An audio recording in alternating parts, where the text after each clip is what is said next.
Hi, my name is Dawson Stickford, and this is my case reflection video for biomedical ethics. I'll be talking about a knee surgery I had almost 2 years ago, and since this is my own surgery, I'll be referring to myself as the patient. I had seen two doctors about the pain in my knee before I decided to have surgery, and after the surgery, I had a few months of physical therapy. Before this, I had very little experience with knee issues because I did not have any in high school, and had only seen teammates recovering from their own.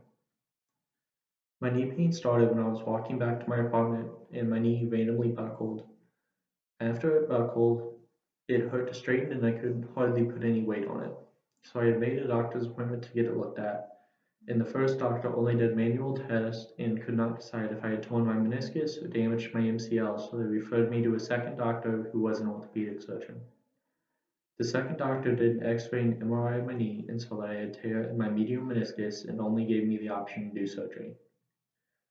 Since the doctor only gave me the option of surgery, I feel like he broke the principle of autonomy because he made it feel like that was my only option, and if I didn't do the surgery, my knee would only continue to hurt.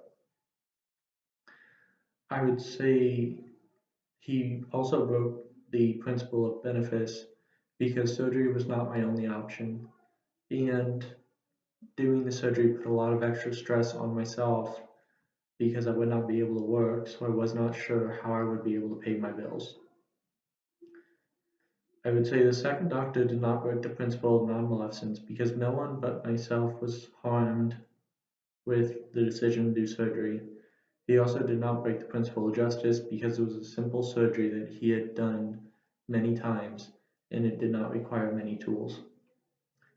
Once the second doctor put the camera into my knee to try and find the tear in my meniscus during the surgery, he could not find it and had just decided to clean up all the plica surrounding my knee because of how inflamed it was. He thought that was causing my pain.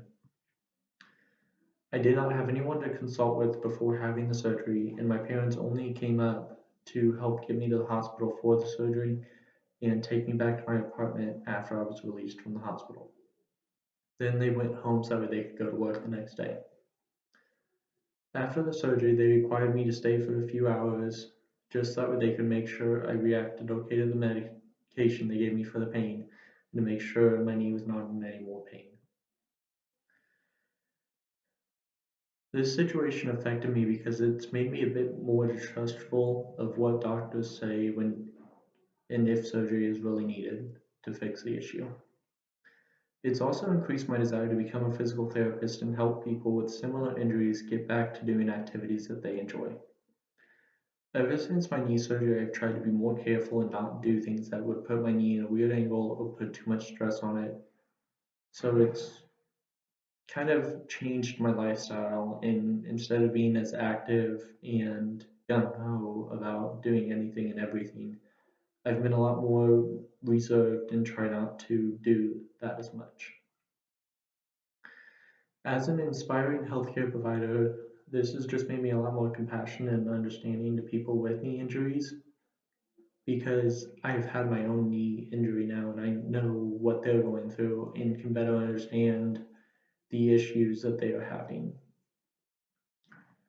I would say that my skills have changed because I learned how to treat my knee injury, which can also be useful when treating someone else or just helping them through it. And I also relearned a lot of the exercises to make them safer for my knee. And I can also teach these to other individuals who are having knee pain to help them prevent any sort of knee injury. I would try to influence doctors to give physical therapy a chance before going straight to surgery. This is because it can help strengthen the surrounding musculature and sometimes fix the issue that's requiring surgery. If it does not fix the issue that's requiring surgery, it'll help promote a faster and easier recovery for the patient.